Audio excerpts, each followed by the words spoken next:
आज बात कर लेते हैं हम अपनी भाषा को लेकर के।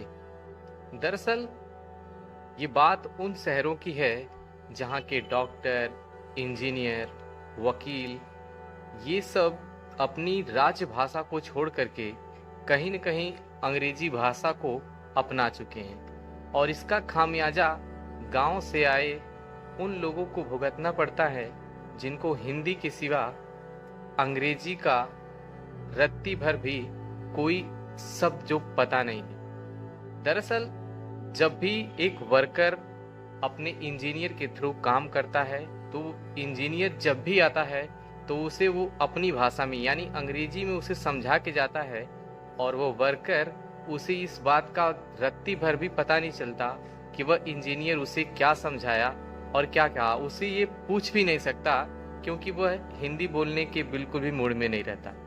अब वो वर्कर वहां पे गलती करता है जिसका खामियाजा उसे भुगतना पड़ता है। और यही बात आती है डॉक्टरों की।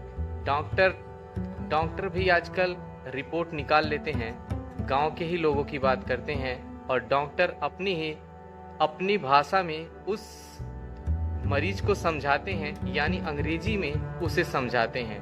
तो अंग्रेजी भाषा कहीं न कहीं गांव में अभी बिल्कुल भी नहीं है जो समझ सके, यानी मरीज को वो जो भी समझाते हैं उसके बिल्कुल भी पल्ले नहीं पड़ता कि उसे क्या बीमारी है क्या नहीं है और वो बिल्कुल भी समझ नहीं पाता है। वही चीज है वकील की और जज की।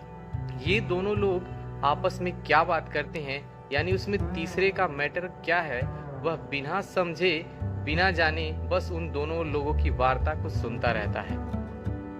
और यही चीज कहीं न कहीं मेरे भी साथ हो चुकी है। तो इसीलिए मैंने सोचा आज मैं अपने माध्यम से आप लोगों को ये बता सकूं और आप लोगों से ये पूछ सकूं क्या यह सही है, क्या हमारी हिंदी भाषा का प्रचलन कहीं न कहीं खत्म हो रहा है और यदि खत्म हो भी रहा है तो वो गांव के उन विचारों का क्या होगा जो 10वीं और 12वीं मात्र पढ़ करके शहरों में नौकरी की तलाश में दर-दर भटकते हैं और उन्हें अंग्रेजी की कुछ शब्द के अलावा बिल्कुल भी पता नहीं रहता।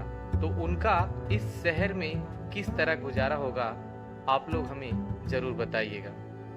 इसीलिए मैं आप लोगों से पूछने आया हूँ क्या डॉक्टर, इंजीनियर या वकील या जज इन सब का अंग्रेजी में बात करना उचित है या नहीं।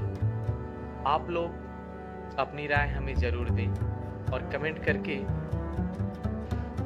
ये भी बताएं क्या हिंदी ही हमारा राष्ट्रीय भाषा होनी चाहिए